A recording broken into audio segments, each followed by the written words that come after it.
Steve Dotto here. Today we're going to take a look at Skitch. What is Skitch? It's a screen capture tool that has annotation capabilities and is surprisingly useful. How it works is we capture images from our screen, mainly from our computer screen, but you can also use it on your mobility device like your iPad or your Android phone. Nothing for the iPhone yet, which we'll talk about in a few moments. But you capture your image and then you can mark it up using their markup tools and use that to communicate your thoughts, ideas, questions, what have you. I think I better just show you how it works. Let's say you and I are going to the theater tonight and you don't know exactly where to park because you've never been to this theater before. Well, I would call up Google Maps in that case. I would then open Skitch up, and if we take a look here at the console of Skitch, we see we've got a whole series of tools down the left-hand side which allow us to annotate whatever it is that we have captured. Down the right-hand side are our capture tools. I'm going to just click on Snap. That gives me crosshairs that allow me to determine the screen area that I want to capture. Anything on our computer screen at all can be captured. In this case here, a bit of a map. I take the picture, and now it's ready for me to annotate. Let me draw an arrow to exactly where we should consider parking. There's parking right here. I can go into my text tool, say park here, and then I can choose from the drop-down menu to email this to you, and I've communicated really effectively exactly where we should park. It's really quite easy. I love this tool. Of course, we can mark up far more than just maps. We can use it for all sorts of different things. Let's take a look at some of the tools that are here in Skitch to see if we can get kind of a better idea for how it works and what its potential is. They've really thought it out well. It comes from the folks at Evernote, so we shouldn't be surprised that it's got some nice creative tools. Actually, Evernote acquired it. Other people did the heavy lifting at the beginning, but Evernote knew a good thing when they saw it. If we take a look at the menu, we can see that we've got all sorts of typical preferences.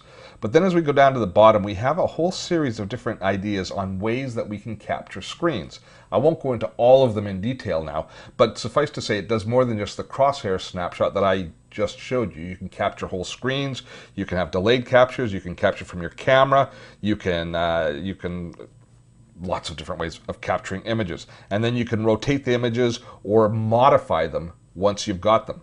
Of course, as I showed you, you also have the ability to mark them up, selecting different colors as you fill in different areas. Some people use it for just drawing up and dressing up pictures as well, I imagine. Not as sophisticated tools as you're going to find in Photoshop, but come on, it's all about quick and easy communication.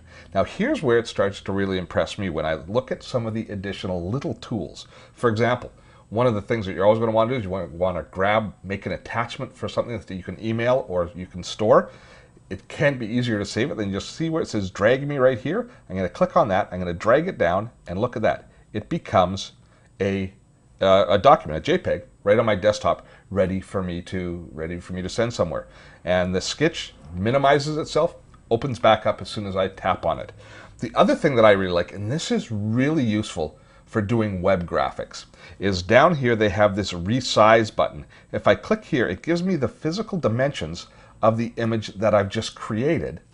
But look here, I can apply preset sizes to things, which is especially useful when we're doing web development or we're doing any work on the web. So for banner ads or leaderboards, it comes up with the standard sizes. Now this map that I just took really isn't appropriate for most of these, but you can see that it automatically formats the Skitch screen or the Skitch document into those sizes. So if you're creating little pieces for your website here or there, this tool becomes very quickly indispensable just because of this resizing feature that's built into it. Of course, Skitch also works on our mobility device, in my case, on my iPad. Curiously, it's not available for the iPhone yet, which I find a little bit surprising. I would think that because it's iOS, they should be able to get it working on both of them fairly quickly.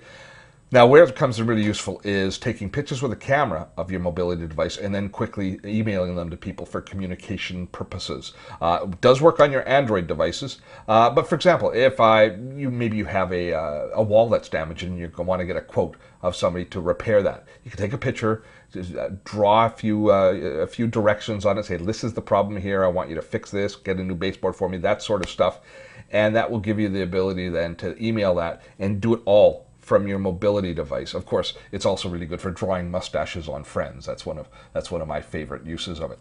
Skitch is free. It's available online. I think it's a terrific productivity tool. If this video has been useful, drop by our website. We've got lots more. We're at dottotech.com. I'm Steve Dotto. Thanks for spending this time with me today.